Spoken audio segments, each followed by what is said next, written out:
Hello defence aspirants, welcome to the Target Defence academy.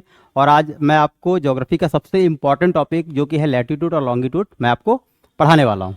ठीक है। और इससे ये आप मान के चलिए दो क्वेश्चन तो ज़रूर आते हैं, हर बार इंडिया में आते हैं। एक तो प्रॉपर्टीज पूछ लेते हैं लैटीट्यूड लॉन्गिट्यूड की जनरली, या और सेकंड जो टाइम निकालने का आता है वो तो ज़रूर आता है। ठीक है। तो अगर 17-18 क्वेश्चन आते हैं और उसमें से दो क्वेश्चन आपके 17-18 क्वेश्चन जो टोटल ज्योग्राफी के आते हैं, और उसमें अगर दो क्वेश्चन एक ही टॉपिक से आ जाएं तो एक बड़ी बात है, और कहीं ना कहीं वो बहुत ज़रूरी चैप्टर हो जाता है मेरे लिए। और दूसरी बात ये है कि ये जो ऐसा चैप्टर है जो समझ लीजिए बैकबोन ऑफ ज्योग्राफी है। ठीक है। अगर ये चैप्टर आपको कंफर्म आता है, क्लियरली आता है, तभी आगे के चैप्टर हैं जो आप बहुत अच्छी तरीके से आप उसको समझ पाएंगे। ठीक है। तो ये रहा बेटा आपका सामने ग्लोब। ठीक है। अर्थ के जैसा। ठीक है। और आपने कहीं ना कहीं ग्लोब में ये चीज़ नोटिस किया होगा कि इस पे बहुत सारी लाइनें खींची हुई हैं। ध्यान से देखिए, कुछ लाइन ऐसे ऐसे गई हैं। ठीक है। और कुछ लाइंस ऐसे ऐसे गई हैं, कुछ लाइन ऐसे ऐसे गई हैं, और कुछ लाइन ऐसे ऐसे गई हैं, वर्टिकली हैं कुछ, और कुछ लाइंस क्या हैं, हॉरिजेंटली हैं। तो आज हम इन्हीं के बारे में पढ़ेंगे। ठीक है। कि ये लाइन होती क्या है, और इनका जो ये लाइन खींची गई है ग्लोब पे या अर्थ पे, जो इमेजिनरी लाइन है, इनका क्या मतलब है और ये क्यों खींची गई हैं, इसका कारण क्या है, आज हम लोग इसी के बारे में चर्चा करेंगे। तो ये जो लाइंस हैं, जो ऐसे हॉरिजेंटली लाइन खींची गई हैं, इसको बोलते हैं हम लोग लैटीट्यूड। क्या बोलते हैं बच्चों? लैटीट्यूड। और जो वर्टिकली लाइन है, इनको हम बोलते हैं लॉन्गिट्यूड। तो चलिए थोड़ा सा बोर्ड पे समझते हैं।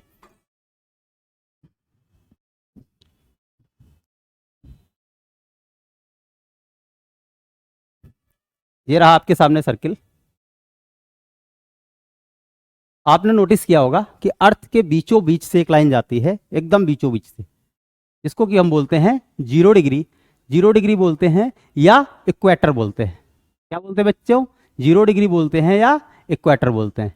इसको इक्वेटर इसलिए बोलते हैं क्योंकि ये अर्थ को दो इक्वल पार्ट्स में डिवाइड करती है। जो ऊपर वाला पार्ट है इसको हम बोलेंगे northern hemisphere. Northern hemisphere.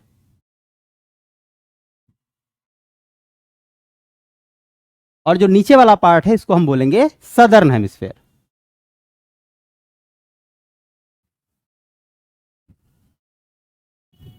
Clear? अच्छा। अब आपने नोटिस किया होगा कि इस पे जो ग्लोब होता है हमारी, उस पे कई सारी लाइंस होती हैं। कुछ ऐसे जाती हैं, हॉरिजेंटली जाती हैं, ऐसे ऐसे दोनों हेमिस्फीयर में रहेंगी ये। और कुछ क्या होती हैं, ये नॉर्थ पोल है हमारा, और ये हमारा साउथ पोल। क्लियर? और जो ऐसे वर्टिकली लाइंस आती हैं, इनको हम बोलते हैं लॉन्गिट्यूड। क्या बोलते हैं बच्चों? लॉन्गिट्यूड। क्लियर? तो सबसे पहले जो है हम लैटिट्यूड के बारे में पढ़ेंगे, उसके बाद हम पढ़ेंगे लॉन्गिट्यूड के बारे में। देखते हैं। और अगर मैप पे भी, मैप क्या होता है? 2D मॉडल होता है। तो मैप जब होता है तो उस पर हम ऐसे ड्रॉ करते हैं, और मैप पे भी हम पढ़ेंगे, और ग्लोब पे वो कैसे खींची जाती है, कैसे फंक्शन करते हैं, हम उस पर भी पढ़ेंगे। क्लियर है? देखते हैं। जो ऐसे ऐसे लाइन होती हैं, हॉरिजेंटली होती हैं, इसको हम बोलते हैं लैटिट्यूड। याद रखने के लिए क्या करना है? लैटिट्यूड मीन्स लेटा लेटा। जो लेटा लेटा है उसको क्या हम बोलेंगे? लैटिट्यूड। और जो लंबा लंबा है ऐसे, इसको हम क्या बोलेंगे बच्चों? लॉन्गिट्यूड। क्लियर? चलते हैं। तो ये रहा, मैप पे क्या होता है, जो लाइंस होती हैं वो फ्लैट होती है ऐसे। जबकि अगर हम ग्लोब की बात करें तो ग्लोब में क्या होता है बेटा, आपकी ये सर्कुलर शेप में बनेंगी। कैसे बनेंगी? सर्कुलर शेप में बनेंगी, पूरा ऐसे आपको कवर करेंगी, और ये कैसे बनेंगी? सर्कुलर शेप में बनेंगी। ठीक है। तो इसीलिए जो लैटिट्यूड होता है इसको हम और क्या बोलते हैं? सर्किल बोलते हैं। क्या बोलते हैं बच्चों? सर्किल बोलते हैं। और इसके अलावा इसको हम क्या बोलते हैं? पैरेलल्स। ठीक है। तो इसके हम तीन नाम दे सकते हैं, लैटिट्यूड बोलते हैं, सर्किल बोलते हैं, और पैरेलल्स बोलते हैं। तीन इसको नामों से जाना जाता है। चलिए अब आगे बढ़ते हैं थोड़ा सा। मान लीजिए ये आपका मैप है, अब हम 2D में देख रहे हैं। ये रही आपकी 0 डिग्री, इसको हम क्या बोलते हैं? इक्वेटर बोलते हैं। ये जो लाइंस हैं बच्चों, ये लाइंस अब पहले हम ये देखते हैं कि खींची कैसे गई हैं। जो हमारी लैटिट्यूड हैं वो सेंटर, अर्थ के सेंटर से, मान लीजिए ये हमारा ग्लोब है, ठीक है, इसके अंदर से, जो ग्लोब है इसका सेंटर कहाँ होगा, इसके अंदर ही तो होगा। इसके अंदर से हम लोग क्या किए हैं, जो सेंटर ऑफ द अर्थ है या इसके अंदर से हम लोगों ने क्या किया है, हमने एंगल्स का मेजरमेंट किया है। और ये जो 0 डिग्री लाइन है, जो जो 0 डिग्री लाइन है, ये 0 डिग्री के एंगल बना रही है अर्थ के सेंटर से। ये जो 0 डिग्री लाइन है ये कहाँ से 0 डिग्री का एंगल बना रही है बच्चों, अर्थ के सेंटर से बना रही है। और उसके बाद अब वहां से मान लिया कोई लाइन होगी, उसको बेस लाइन मान लेते हैं, ठीक है। देखते हैं थोड़ा सा, मान लीजिए ये अर्थ है, यहां से कोई डिग्री, ये अर्थ का सेंटर है, और यहां से एक हमने क्या किया, 0 डिग्री का एंगल खींच दिया, क्लियर। और उसके बाद यहां से 1 डिग्री का एंगल खींच दिया, फिर 2 डिग्री का खींच दिया, फिर 3 डिग्री का खींच दिया, ऐसे कर करके हम कितना किया, 90 डिग्री तक चले गए। और उसके बाद अर्थ के ऊपर हमने क्या किया, ऐसे इसको घुमा दिया बाहर से, ऐसे बाहर से घुमा दिया, तो ये बन गई हमारी क्या, लैटिट्यूड्स। तो जो अगर हम बात किया जाए कि जो लैटिट्यूड्स हैं वो क्या हैं, तो latitude are nothings but the angular measurement from the centre of the earth, clear है। अब आगे चलते हैं थोड़ा सा। अच्छा, अब लैटिट्यूड्स का काम क्या क्या है, लैटिट्यूड्स आखिर में ड्रॉ क्यों की गई। तो लैटिट्यूड्स ड्रॉ करने के दो फायदे हैं। पहला, तो हम किसी भी पर्टिकुलर प्लेस की हम क्या निकाल सकते हैं बेटा, लोकेशन निकाल सकते हैं। हालांकि उसमें लैटिट्यूड लॉन्गिट्यूड दोनों रोल में आएंगी, लेकिन उसमें लैटिट्यूड का भी काम होता है। दूसरी चीज़ क्या होती है, जो क्लाइमेटिक डिवीजन ऑफ द अर्थ है उसके काम में आती हैं। इन दोनों कारणों से हमने क्या किया है, लैटिट्यूड को ड्रॉ करने की जरूरत पड़ी है। हालांकि मैं आपको ये क्लियर कर देना चाहता हूँ कि जो लैटिट्यूड लाइंस हैं वो ग्लोब पे खींची गई हैं क्लियरली, लेकिन अगर कोई पूछे अर्थ पे क्या सच में खींची गई, तो नहीं, अर्थ पे इतनी बड़ी अर्थ है, कहाँ पे खींच पाओगे, नहीं, वो इमेजिनरी लाइन है। क्या है, लैटिट्यूड और longitudes are imaginary line, clear है। चलिए, अच्छा, अब बात आती है कि जो है कितनी है, जो लैटिट्यूड, नंबर ऑफ लैटिट्यूड्स जो हैं वो कितनी हैं। चलिए हम लोग काउंट करते हैं एक बार।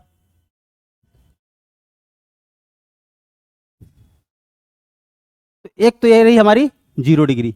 अब मैंने क्या बोला है कि एंगुलर मेजरमेंट है बेटा सेंटर ऑफ द अर्थ से, और 1 डिग्री के गैप पे हमने उसको खींच के रखा है, ठीक है। उसके बाद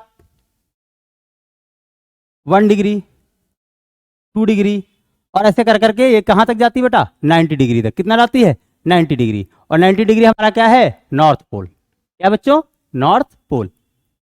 और इधर 90 डिग्री तक आएगा, ये क्या है हमारा, साउथ पोल। तो आप ध्यान से देखिए, 90 ऊपर, 90 नीचे, ठीक है। तो 90 लिखे,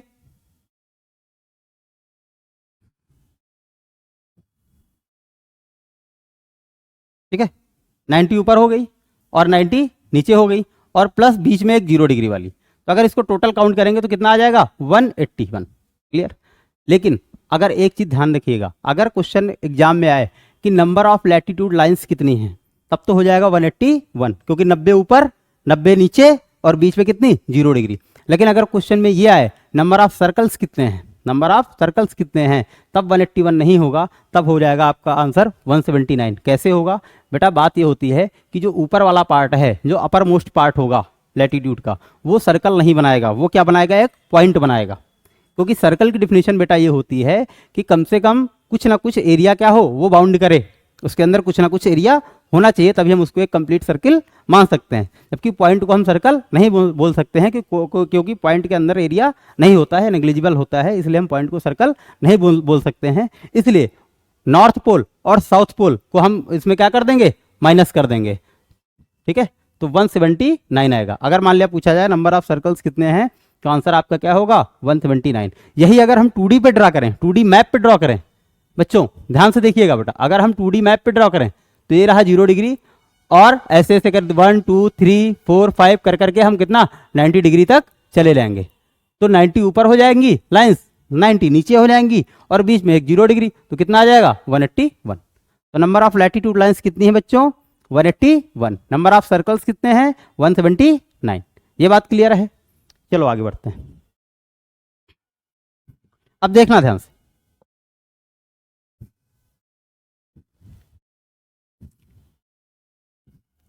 ये जो लाइंस हैं एक क्वेश्चन आता है कि दो लैटिट्यूड्स जो लाइन्स हैं, दो लैटिट्यूड लाइन्स हैं, वो पैरेलल हैं। क्लियर? अच्छा, आपस में क्या है? पैरेलल है। पैरेलल का मतलब होता है बेटा कि उन दोनों कोई जो लाइन हो, उनके बीच की जो डिस्टेंस है वो क्या है? इक्वल है। बात समझ में आ रही? तो जब इक्वल है तो उनके बीच की डिस्टेंस क्या होती है? तो मान लिया ये लैटिट्यूड है 0 डिग्री और 1 डिग्री, इन दोनों के बीच की बेटा जो डिस्टेंस होगी वो होगी अराउंड 111.32 किलोमीटर। इसके अराउंड होगी। कितना होगा? 111.32 किलोमीटर जो होगी वो उसकी क्या होगी? इन दोनों लाइंस के बीच की, लैटिट्यूड्स के बीच की क्या होगी? डिस्टेंस होगी। हालांकि पोल्स पे ये डिस्टेंस थोड़ा सा बढ़ जाती है, क्योंकि पोल्स पे जो अर्थ है वो क्या है? थोड़ी सी चपटी हुई, जिस कारण थोड़ी सी डिस्टेंस बढ़ जाती है। चलिए आगे चलते हैं। दूसरी चीज आती है,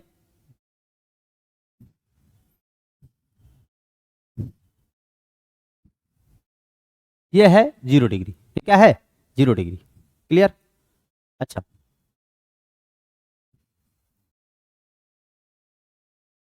मान लिया कोई भी लैटिट्यूड ले ले, ठीक है। अब इनके बीच का जो गैप है, इनके बीच का जो गैप है, दो लैटिट्यूड्स के बीच के गैप की जो डिस्टेंस है वो तो मैंने आपको बता दी, कितना होता है? 111.32 किलोमीटर। लेकिन अगर मान लिया हम पूछ लें इसके बीच के गैप को कहते क्या हैं, तो जो दो लैटिट्यूड हैं उनके बीच के गैप को बोलते हैं रीजन या जोन। क्या बोलते हैं बच्चों? रीजन या जोन बोलते हैं। ठीक है, दो लैटिट्यूड लाइन है, उनके बीच का जो गैप होता है, डिस्टेंस होता है, उसको हम जोन बोलते हैं या रीजन बोलते हैं। चलिए आगे बढ़ते हैं, तब तक के लिए स्क्रीनशॉट वगैरह ले लीजिए आप।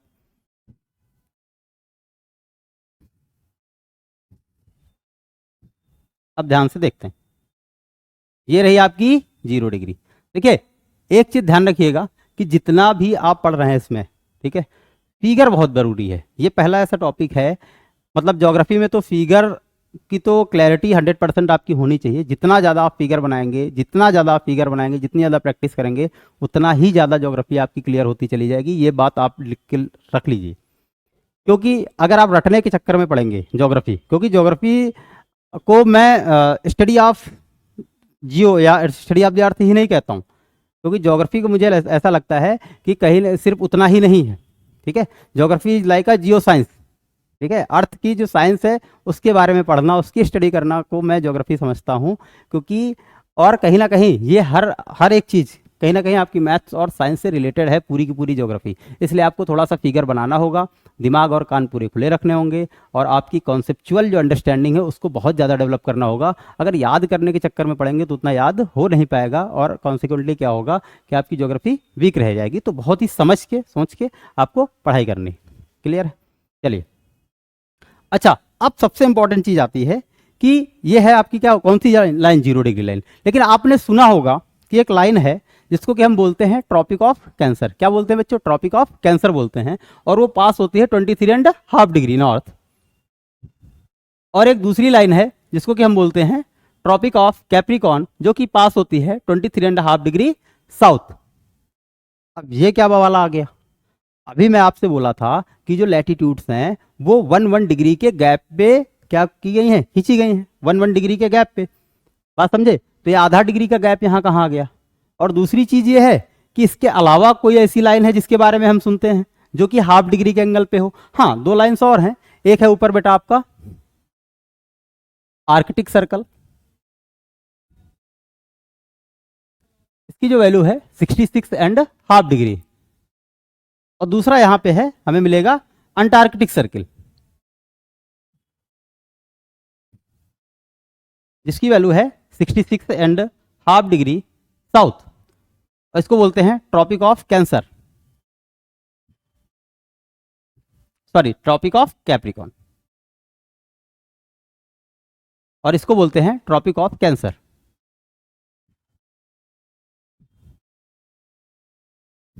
अब ये क्या बला है? इनको, इनमें ऐसी क्या खासियत है कि इनको हाफ डिग्री पे मेजर कर दिया गया है? बात समझ में आ रही? और दूसरी चीज ये है कि जब मैं काउंट कर रहा था कि नंबर ऑफ लैटिट्यूड्स कितने हैं, तो आपने ध्यान दिया होगा 1 डिग्री के गैप पे मैं ऊपर जा रहा था 90 तक, और फिर 1 डिग्री के गैप पे नीचे आ रहा था 90 तक, 90 हो गया 180, और प्लस 0 डिग्री वाला जोड़ रहा था तो कितना हो जा रहा है? 181 हो जा रहा था। तो ये सब कहाँ थी? ठीक है, इनको उसमें क्यों नहीं जोड़ा गया, इनकी क्या खासियत है, इसके बारे में हम देखेंगे। तो ट्रॉपिक ऑफ कैंसर क्या है क्वेश्चन में, और खास बात मैं आपको बता दूं, एनडीए जितने भी डिफेंस एस्पिरेंट्स हैं, उनके बारे में हम ये खास बात बता दें, अगर बेटा आप एसएसबी में गए और वहाँ पे आपसे ज्योग्राफी से अगर उन्होंने एसएसबी के इंटरव्यू में आपसे कोई क्वेश्चन पूछा, तो पक्का ये नोट करके लिख लीजिए कि आपसे ये जरूर पूछेंगे what is topic of cancer and what is topic of Capricorn. और मैंने पर्सनली खुद भी एक्सपीरियंस किया है, मैं लगभग 4 बार कॉन्फ्रेंस आउट हूँ, तो उसमें मैंने भी पर्सनली एक्सपीरियंस किया है। 4 बार में से कम 2 बार तो उन्होंने हमसे पूछा ही था कि टॉपिक ऑफ कैंसर और टॉपिक ऑफ कैप्रिकॉन क्या है। और टेम्परेचर एक पर्टिकुलर टॉपिक होता है ज्योग्राफी में जहाँ से जरूर पक्का क्वेश्चन पूछते हैं टेम्परेचर से और ये लैटिट्यूड और लॉन्गिट्यूड से, ठीक है। तो not only in your written part, it is also important in the SSB portion. SSB में भी आपका बहुत ज़्यादा जरूरी पड़ता है, ऐसे क्वेश्चन पूछते हैं कि टॉपिक ऑफ कैंसर क्या है, ठीक है। तो जहाँ तक कि ज़्यादातर बच्चे बता देते हैं sir in northern hemisphere there is a line that has been drawn at the angle of 23.5 degree north. वो तो सही है, आंसर गलत नहीं है, लेकिन ये क्यों खींची गई है ये नहीं, इसका एक्सप्लेनेशन बच्चे नहीं कर पाते हैं। तो मैं आपको बता दूं कि ये 23.5 डिग्री नॉर्थ एक ऐसी लाइन है, या ट्रॉपिक ऑफ कैंसर एक ऐसी लाइन है, ठीक है, जहां तक कि सन की रेज जो है 90 डिग्री तक पड़ सकती हैं। बात क्लियर है? या हम कहें Tropic of Cancer is such a line, और we can say it is the upper most boundary in the northern hemisphere where the sun's rays can fall perpendicularly, right. अच्छा, on the other hand Tropic of Capricorn और 23.5 degree south is the upper most boundary और lower most boundary in the southern hemisphere where sun's rays can fall perpendicularly. इसके अलावा इसके ऊपर यानी tropic of cancer के ऊपर या ट्रॉपिक ऑफ कैप्रिकॉन के नीचे जो सन की किरणें हैं या सन्स रेज हैं बेटा, वो क्या है, स्लैंट रेज पड़ती हैं। क्या पड़ती? तिरछी पड़ती हैं, एकदम सीधी सीधी नहीं पड़ती हैं। बात समझ में आ रही? अच्छा, ये जो इक्वेटर है मोस्ट ऑफ द टाइम यहाँ पे सन की रेज क्या होंगी, 90 डिग्री पड़ती हैं। लेकिन जैसे जैसे हम ऊपर बढ़ते जाएंगे यहाँ पे भी पड़ेगी, यहाँ पे भी पड़ेगी, ठीक है, यहाँ पे पड़ेगी, लेकिन जैसे ही ट्रॉपिक ऑफ कैंसर पे आएगी वो रुक जाएगी, इसके ऊपर क्या होगा, स्लैंट रेज नहीं पड़ेंगी। ऐसा क्यों होता है? ऐसा बेटा ये होता है due to the apparent movement of the sun. मैंने एक वर्ड यूज किया यहाँ पे, अपेरेंट मूवमेंट। अपेरेंट का मतलब होता है कि हमें ऐसा लग रहा है कि सन क्या कर रहा है, मूव कर रहा है। हालांकि अर्थ के रिस्पेक्ट में अगर बात किया जाए तो सन मूव नहीं करता है, जबकि अर्थ क्या करती है, रिवॉल्व करती है चारों ओर। और अर्थ का एंगल क्या है, एकदम टिल्टेड है, 23.5 डिग्री पे क्या है, अर्थ भी अपनी एक्सिस पे क्या हुई है, टिल्टेड है, जिसके कारण ऐसा होता है। वो एक अलग टॉपिक है, वो मैं आपको बाद में बताऊंगा वो ऐसा क्यों होता है। लेकिन फिलहाल के लिए आप इतना समझ लीजिए, due to the apparent movement of the sun, clear, a tropic of cancer is the last boundary in the northern hemisphere where the sun's rays can fall perpendicularly। Clear हो गई बात? इसलिए इसके ऊपर नहीं जाएगी, ये एक लास्ट लिमिट है या लास्ट बाउंड्री है, इसके ऊपर सन की रेज परपेंडिकुलरली नहीं पड़ेगी, बल्कि क्या पड़ेगी, स्लैंट रेज पड़ेंगी। क्लियर? अच्छा, फिर उन्होंने जब मैंने ये आंसर दिया, हालांकि मुझे पता था क्योंकि जिन एक्सपर्ट के गाइडेंस में मैंने अपनी इंटरव्यू की प्रिपरेशन की थी, तो उन्होंने हमसे बता रखा था कि इस टाइप के क्वेश्चन आपसे पूछे जा सकते हैं। फिर उन्होंने हमसे पूछ लिया, तो उस टाइम में जो इंटरव्यू मेरा चल रहा था वो इलाहाबाद में चल रहा था। तो उन्होंने पूछा कि जो इलाहाबाद है, ठीक है, वो कहाँ पे है, ट्रॉपिक ऑफ कैंसर के ऊपर है या ट्रॉपिक ऑफ कैंसर के नीचे है? तो मैंने बोल दिया सर ट्रॉपिक ऑफ कैंसर के ऊपर है। तो कह रहे अच्छा, या कह रहे यहाँ पे एकदम सीधी रेंज नहीं पड़ती? मैंने कहा नो सर। तो कह रहे कि और कौन कौन से स्टेट हैं जहाँ से ट्रॉपिक ऑफ कैंसर पास होती? तो मैंने उनको 8 स्टेट हैं वो बता दिया। तो एक मैंने नाम लिया एमपी का। तो कह रहा है कि अगर जनरली आप नोटिस करें तो एमपी में जो है थोड़ी सी कम ठंडी पड़ती है, कम गर्मी पड़ती है इन कंपैरिजन टू इलाहाबाद, और इलाहाबाद में ज़्यादा गर्मी पड़ रही है, और जबकि आप ये भी बोल रहे हो कि यहाँ पे परपेंडिकुलर रेज नहीं पड़ती हैं। तो फिर उसका जवाब दूसरा था कि जो टेम्परेचर होता है that not only depends upon the latitude of a particular place, क्योंकि उसके और भी बहुत सारे फैक्टर होते हैं। ऑल्टीट्यूड भी होता है, ठीक है, डिस्टेंस फ्रॉम द सी भी होता है, क्लाउड कवर होता है, तो बहुत सारी चीज़ें होती हैं। तो खैर मैंने वो चीज़ पर मतलब बता ले गया। क्लियर? तो और भी चीज़ें होती हैं, ऐसा नहीं है कि सन की रेज कहीं पे 90 डिग्री सीधी पड़ रही तो वहाँ बहुत गर्मी होगी, ऐसा जरूरी नहीं है। बहुत सारे फैक्टर्स होते हैं बेटा, आपको पता होगा कई सारे ऐसे पीक्स हैं, जैसे माउंट किलिमंजारो है, जो कि क्या है, इक्वेटर के आसपास ही है। और जब माउंट किलिमंजारो के जब पीक पे जाओगे, ऊपर जाओगे, तो वहाँ पर टेम्परेचर फॉल करने लगता है, क्योंकि आपको ये भी पता होगा नॉर्मल लैप्स रेट के कारण, जैसे जितना अगर 165 डिग्री मीटर हम ऊपर जाएंगे तो 1 डिग्री सेल्सियस टेम्परेचर क्या हो जाता है, कम हो जाता है। तो टेम्परेचर का डायरेक्ट लिंक सिर्फ और सिर्फ लैटिट्यूड से नहीं होता है, बहुत सारे फैक्टर्स होते हैं टेम्परेचर में, सिर्फ लैटिट्यूड नहीं होता। हाँ, ये हम कह सकते हैं one of the major factor जरूर है लैटिट्यूड। क्लियर हो गई बात। तो ये ट्रॉपिक ऑफ कैंसर क्यों ड्रॉ की गई, ये आपको बात पता चल गई, और ट्रॉपिक ऑफ कैप्रिकॉर्न क्यों ड्रॉ की गई ये भी आपको पता चल गया। क्लियर है। अब आते हैं बेटा, ध्यान से देखिएगा।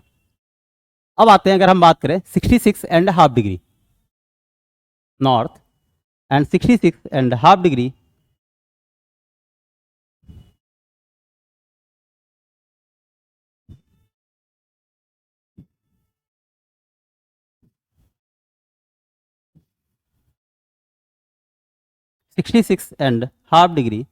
साउथ, जिसकी इसको हम बोलते हैं बेटा आर्कटिक सर्कल, इसको हम बोलते हैं अंटार्कटिक सर्कल। क्लियर।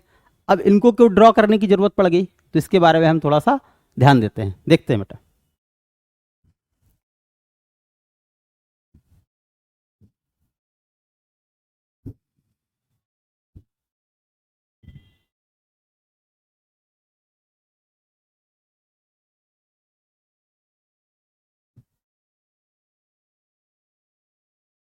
सपोज करिए ये आपका क्या है, सन है, ये क्या है, सन। क्लियर है बात, ये क्या है, सन है। अब यहां पे क्या होगा, ये हमने बनाई अर्थ, क्या बना दी, अर्थ बेटा। अब अर्थ क्या करती है, जो सन के चारों ओर क्या करती है बेटा, रिवॉल्व करती है, ऐसे ऐसे क्या करती है, रिवॉल्व करती है। और आपको ये भी पता होगा, अर्थ जो रिवॉल्व करती है सन के चारों ओर, वो एलिप्टिकल शेप में है, एलिप्टिकल पाथ है। ये मत सोच लिए एकदम कंप्लीट सर्कुलर पाथ है, सर्कुलर पाथ नहीं, एलिप्टिकल पाथ है, ये ध्यान रखिएगा। क्लियर। तो अर्थ मान लिया क्या कर रही है, रिवॉल्व कर रही है, इसको हम ऐसे पिक बना रहे हैं।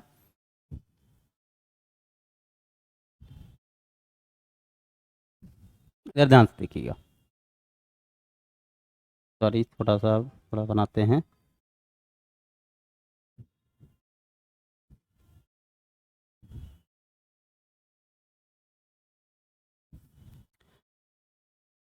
अब ध्यान से देखिएगा, अगर मान लिया ये अर्थ है, ठीक, और ये क्या है, सन, तो सन की रेज जब इस साइड पड़ेंगी तो डे कहाँ होगा, इस साइड क्या होगा बच्चों, डे होगा। इस साइड क्या होगा, दिन होगा। और इस साइड क्या होगा, रात होगा। हम ऐसे बना दे रहे हैं, इस साइड क्या होगा, रात होगा, इस साइड रात होगी, और इधर क्या होगा, डे होगा। क्लियर है बात। लेकिन ध्यान से सोचो, अब ये क्या आ रही, सन की रेज आ रही है, यहाँ पे पड़ रही है, यहाँ पे क्या होगा, डे होगा। बात समझ में आ रही, यहाँ पे पूरा पूरा क्या होगा, डे होगा।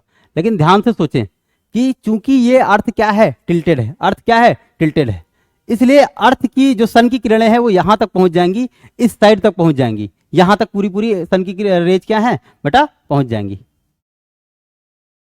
तो इसलिए अर्थ के इस पोर्शन में, अर्थ के इस पोर्शन में क्या होगा, डे होगा, अर्थ के इस पोर्शन में भी क्या होगा, डे होगा। ध्यान से देखिएगा बच्चों, यहां पे, जबकि अगर मान लिया अर्थ हमारी क्या होती बच्चों, सीधी होती, अर्थ अगर मान लिया हमारी ऐसे होती, ऐसे, ये हमारी अर्थ है, और अर्थ टिल्टेड ना होके अर्थ क्या होती, एकदम सीधी सीधी होती, और यहाँ पे क्या होता, सन होता, यहाँ पे क्या होता, सन होता।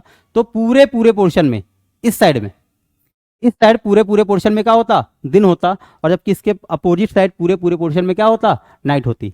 लेकिन यहाँ पे ध्यान से देखिएगा, इस वाले पोर्शन में, मतलब इस वाले पोर्शन में नाइट होनी चाहिए, तो इस वाले पोर्शन में यहाँ पे भी क्या है, दिन है, इस वाले पोर्शन में यहाँ पे भी क्या है, दिन है।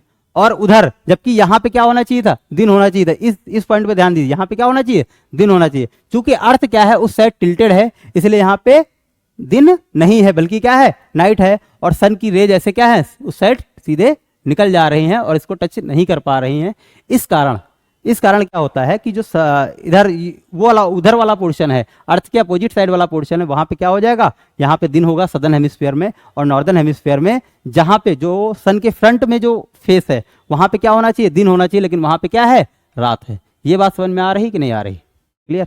तो ऐसी कौन सी लिमिट है, तो ये 66.5 डिग्री, 66.5 डिग्री ही ऐसी लिमिट है साउथ में। और अगर इधर हम देख लें तो 66.5 डिग्री, 66.5 डिग्री ही ऐसी लिमिट है जहां पे क्या है, सन की रेज यहाँ पे 66.5 डिग्री साउथ में पहुंच सकती हैं, जबकि वहां पे उसको पहुंचना नहीं चाहिए था। अगर मान लिया अर्थ टिल्टेड ना होके क्या होती, अर्थ एकदम सीधी की सीधी होती। ये बात समझ में आ गई। तो इसलिए ये जो आर्कटिक सर्कल है और अंटार्कटिक सर्कल है, इसकी जरूरत आन पड़ी। क्लियर है। चलिए बच्चों आगे बढ़ते हैं। और हाँ, ये ध्यान रखिएगा, जब बेटा इसको काउंट करते हैं, जब हम लोग इसको काउंट करते हैं लैटिट्यूड्स, नंबर ऑफ लैटिट्यूड्स को, तो इन इन चारों लाइंस को हम लोग मेंशन नहीं करते हैं, ये ध्यान रखिएगा। बात समझ में आ रही? चलिए अब आते हैं कि रीजन्स, कौन कौन से रीजन्स हैं।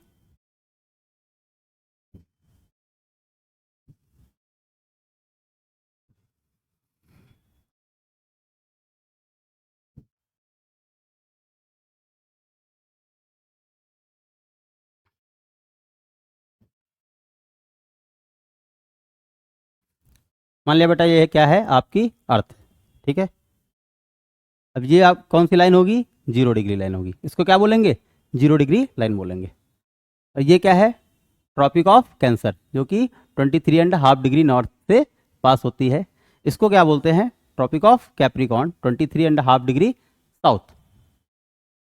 बात समझ में आ रही है? अब ये जो रीजन है, ये जो रीजन है, ठीक है बच्चों,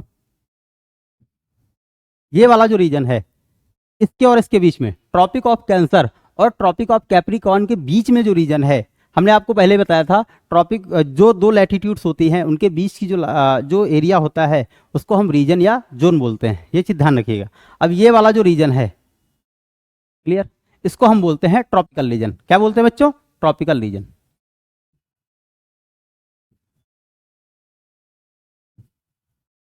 या ट्रॉपिकल जोन। बात समझ में आ रही है? ठीक है। अच्छा, अब हम चलते हैं ऊपर, 66.5 डिग्री नॉर्थ, और यहाँ पे 66.5 डिग्री साउथ। ये जो बीच का रीजन है, ये वाला बोथ हेमिस्फेयर में, यहाँ पे भी, इसको हम बोलते हैं बच्चों टेम्परेट जोन। क्या कहेंगे, टेम्परेट जोन, टेम्परेट जोन या टेम्परेट रीजन, कुछ भी कह लें, जोन और रीजन लगभग लगभग एक ही चीज है। ये भी आपका क्या हो जाएगा, टेम्परेट रीजन।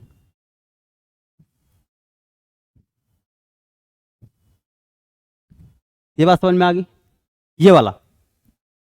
और जो ऊपर वाला है, ये आप क्या क्या हो जाएगा, पोलर रीजन। और नीचे वाला भी क्या हो जाएगा, पोलर रीजन।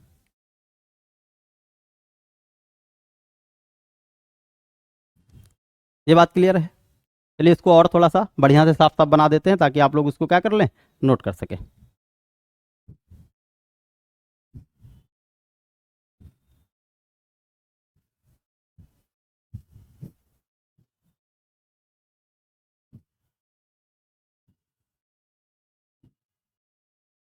ये रही आपकी इक्वेटर, 0 डिग्री, ये रही 23.5 डिग्री नॉर्थ, ये रहा 23.5 डिग्री साउथ। इस रीजन को, अगर हम इस रीजन की बात करें,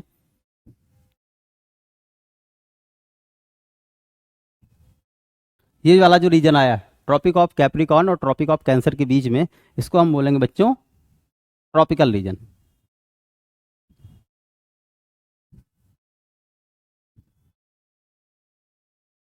क्लियर?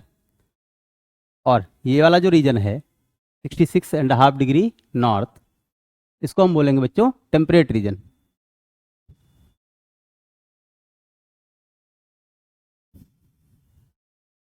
और इसके ऊपर वाला जो है, इसको हम बोलेंगे पोलर रीजन, 90 डिग्री तक, अप टू 90 डिग्री तक जाएगा नॉर्थ। सेम चीज़ यहाँ पे भी है। अगर मान लिया ये वाली लाइन है 66.5 डिग्री साउथ, इसको हम बोलेंगे टेम्परेट रीजन।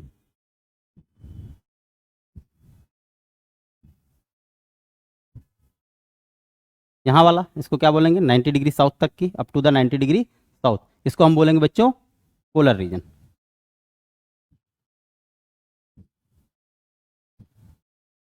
बात समझ में आ गई? अच्छा, हिंदी में क्या बोलते हैं ट्रॉपिकल रीजन को, हिंदी में बोलेंगे बच्चों शीतोष्ण कटिबंध। क्या बोल देंगे बच्चों, शीतोष्ण कटिबंध।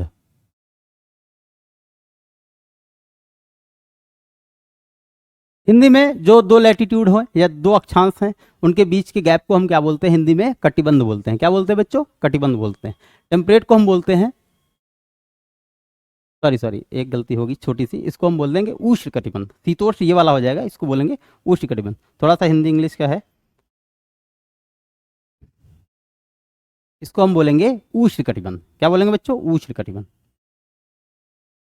और इसको, ये टेम्परेट रीजन है, इसको हम बोलेंगे शीतोष्ण कटिबंध। क्या बोलेंगे? शीतोष्ण कटिबंध।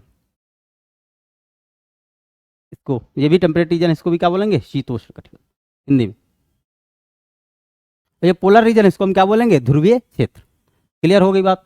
अच्छा, अब इसको उष्ण कटिबंध क्यों बोलते हैं? क्योंकि यहाँ पे जनरली क्या होता है, इन दोनों रीजन के बीच में जो सन की रेज हैं वो क्या पड़ती हैं? ऑलमोस्ट 30 डिग्री पड़ती रहती है। अच्छा, ऐसा जरूरी नहीं कि हमेशा 23.5 डिग्री नॉर्थ पे सन की रेज हमेशा जो है 90 डिग्री पड़ती रहेंगे, ऐसा नहीं होता है।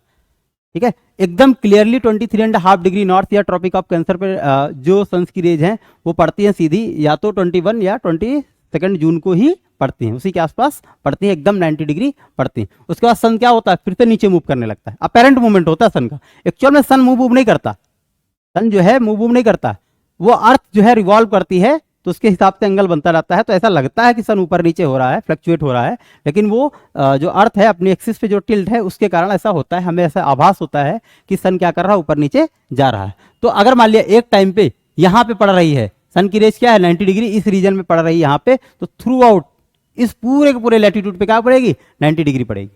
बात समझ में आ रही है कि नहीं आ रही? ऐसा नहीं है कि यहाँ 90 डिग्री पड़ रही है और एट द सेम टाइम यहाँ भी 90 डिग्री पड़ेगी, एट द सेम टाइम यहाँ भी 90 डिग्री पड़ेगी, एट द सेम, ऐसा नहीं होता है।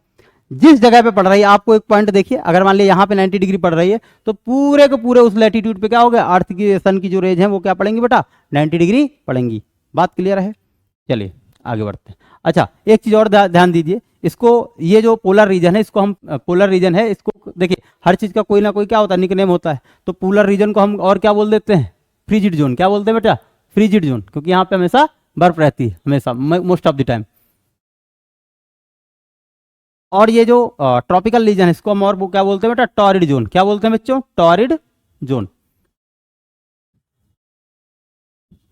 और इसको हम बोल देते हैं सब ट्रॉपिकल रीजन। क्या बोलते हैं बच्चों? सब ट्रॉपिकल रीजन।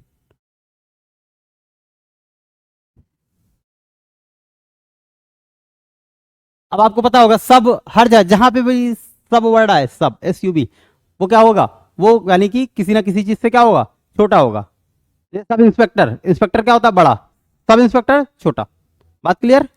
चलिए, ये आप नोट कर लीजिए और इसको आगे बहुत काम आएगा जब भी आप फॉरेस्ट वगैरह पढ़ेंगे, या मान लिया ओशियानिक करंट वगैरह पढ़ रहे हैं, फॉरेस्ट पढ़ रहे हैं बहुत सारी, या मान लिया आप विंड्स पढ़ रहे हैं, तब आपको पता चला वहाँ पे आप बार बार यूज होगा कि कौन सी विंड टेम्परेट रीजन पे चल रही है, कौन सी विंड ट्रॉपिकल रीजन में है, या जो कोई फॉरेस्ट है, या आप ग्रासलैंड पढ़ेंगे, डिजर्ट पढ़ेंगे, तो उसमें बार बार मेंशन होगा ये किस टाइप का डेजर्ट, ट्रॉपिकल डेजर्ट है, या ये किस टाइप का ग्रासलैंड है, ट्रॉपिकल ग्रासलैंड है या टेम्परेट ग्रासलैंड है। तो वहाँ पे इन सब जो शब्द हैं वो बार बार यूज होंगे और आपको क्लियरली पता चल जाएगा। अगर मान लिया ट्रॉपिकल ग्रासलैंड है तो आपको पता चल जाएगा अच्छा इस रीजन में ही आसपास कहीं ना कहीं वो ग्रासलैंड होगा। तो हर एक चीज बेटा इससे क्या होता है, आपको याद करने की जरूरत नहीं पड़ेगी कि एक एक चीज पता लगा तुम याद कर रहे हो चुका याद, ऐसे कहाँ याद हो पाता है।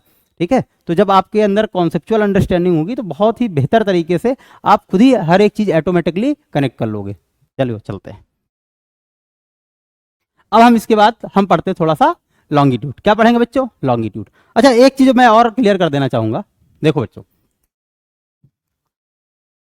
ये क्या है? आपकी इक्वेटर जो बीचों बीच से जा रही, क्या है? इक्वेटर। ध्यान से देखो, ये बीचों बीच से एक काली काली लाइन जा रही, देखो ये वाली लाइन जो है, ये वाली लाइन, ये क्या है बच्चों? इक्वेटर। ये क्या है?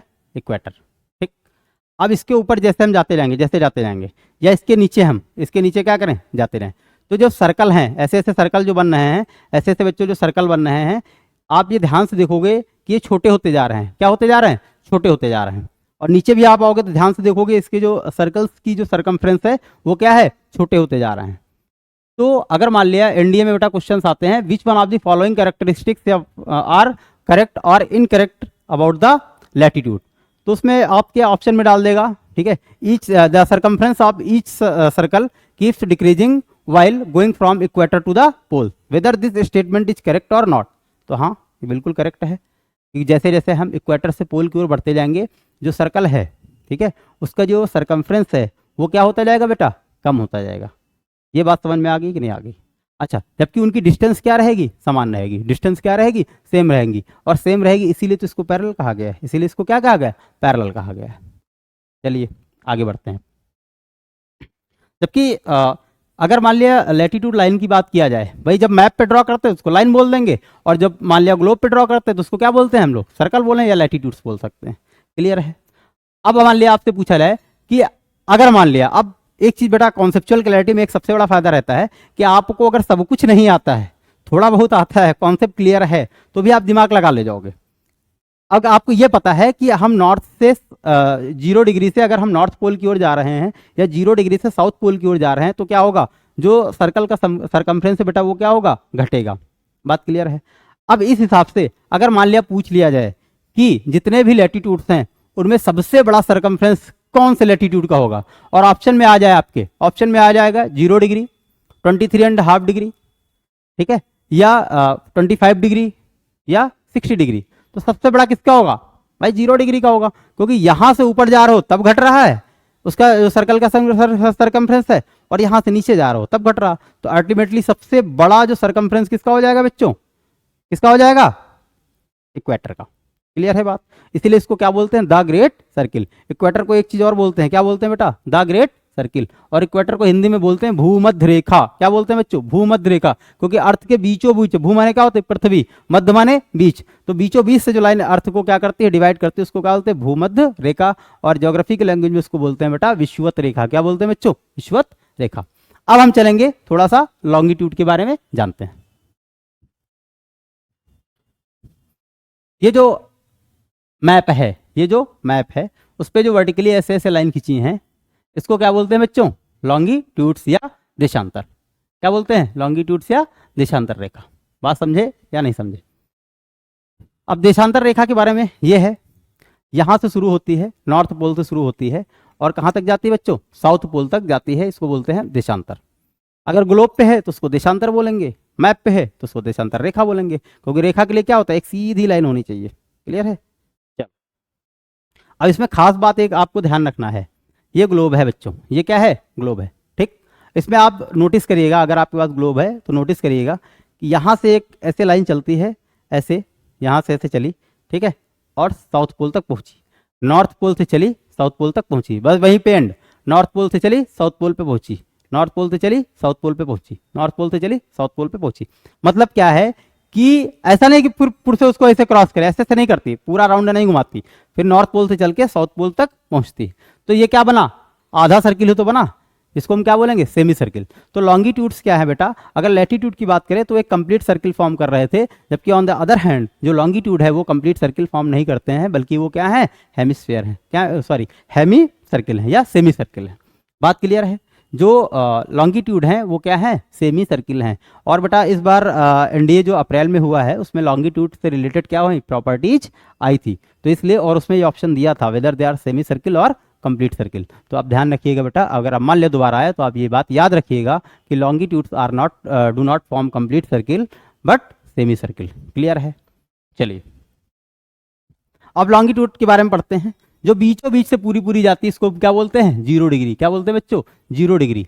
और इसको हमने एक नाम दे रखा है, क्या रखा है, प्राइम मेरिडियन। क्या नाम है इसका बेटा, प्राइम मेरिडियन। क्योंकि लॉन्गिट्यूड का एक नाम और भी है, मेरिडियन, और इसका नाम क्या है, और ये 0 डिग्री मतलब ये पहली मेन लाइन है जिसको हम क्या बोलेंगे, प्राइम मेरिडियन। अब अगर हम इसके ईस्टर्न पार्ट में बात करें तो इसको बोलेंगे ईस्टर्न हेमिस्फीयर। क्या बोलेंगे बेटा, ईस्टर्न हेमिस्फीयर। और अगर इसके इस साइड जाए तो इसको हम क्या बोलेंगे, वेस्टर्न हेमिस्फीयर। कुल मिला के कुल वैसे ही है जैसे कि हम क्या कर रहे थे, ये अर्थ थी जब हमारी ये ग्लोब है, बीच से 0 डिग्री की एक लाइन इक्वेटर बीच से जा रही है, इसके ऊपर वालों को नॉर्दर्न, नीचे वाले को सदर्न। अब अगर मान लिया ये लॉन्गिट्यूड जो है बीचों बीच से जा रहा है, यहाँ पे भी हम आपको दिखाते हैं, उतना इसकी क्या होगी, मोटाई होगी नहीं, वरना हम आपको दिखा देते, आपको क्लियर दिखेगा नहीं इसमें, उस बात इतनी सी है। ये बच्चों यहाँ पे है, ठीक है, ऐसे आपके सामने ऐसे जा रही है, कौन सी, लॉन्गिट्यूड, 0 डिग्री लॉन्गिट्यूड जो है यहाँ से ऐसे जा रही है। बात समझ में आ गई। तो चूंकि ये मेन लाइन है जहां से ईस्टर्न और वेस्टर्न का क्या हुआ है, निर्धारण हुआ है, इसलिए आप मैप में थोड़ा सा जानते होंगे कि इस साइड जो है क्या होगा, आपका ईस्ट होता है, और इस साइड क्या होता है, वेस्ट होता है। तो इसके ऊपर क्या होता है, नॉर्थ होता है, और नीचे क्या होता है बेटा, साउथ होता है। क्योंकि 0 डिग्री के इस साइड जितना भी है वो क्या कहलाएगा, ईस्टर्न हेमिस्फीयर कहलाएगा, और इस साइड जितना लेफ्ट साइड है उसको हम क्या बोलेंगे बेटा, वेस्टर्न हेमिस्फीयर। क्लियर है।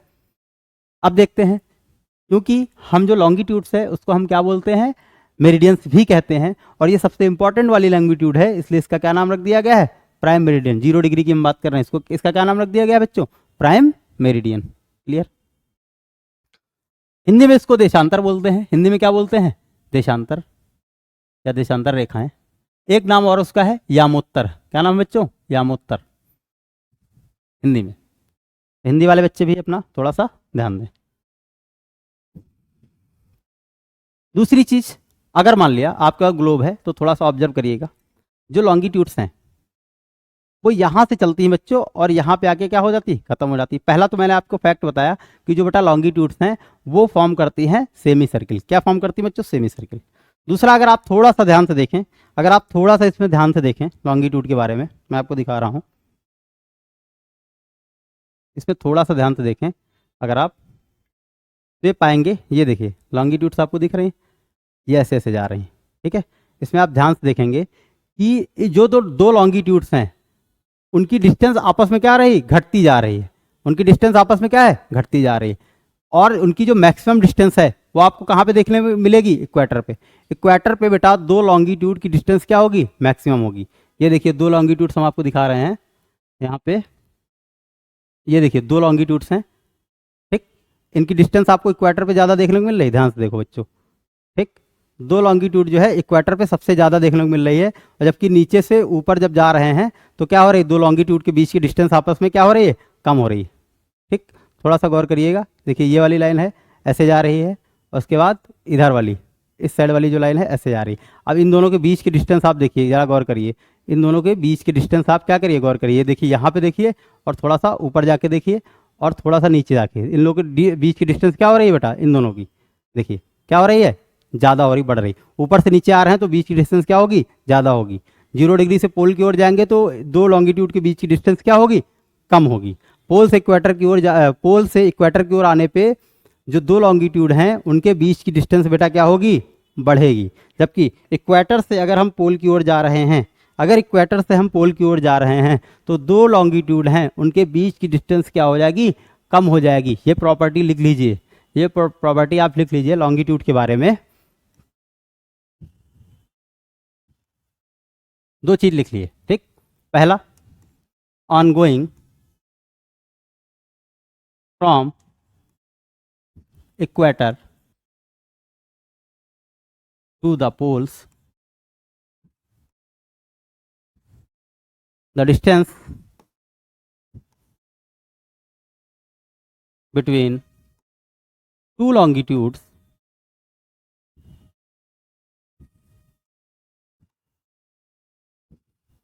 decreases। क्लियर।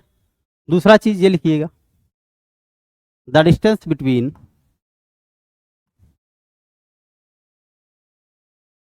टू लॉन्गिट्यूड्स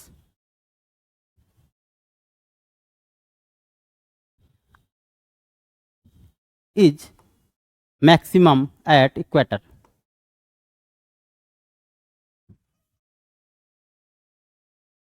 ये दो पॉइंट आपके लिए बहुत इंपॉर्टेंट है। तीसरा एक पॉइंट जो मैंने आपको बता चुका हूं वो भी लिख लीजिए, लॉन्गिट्यूड्स फॉर्म सेमी सर्किल। क्या फॉर्म करते हैं बेटा, सेमी सर्किल। मतलब ये कंप्लीट सर्किल फॉर्म नहीं करते हैं, जबकि लैटिट्यूड क्या करते हैं बच्चों, कंप्लीट सर्किल फॉर्म करते हैं। ठीक है, ये बात क्लियर होगी। इसको आप नोट कर लीजिए या स्क्रीनशॉट इसका ले लीजिए। अब आगे बढ़ते हैं।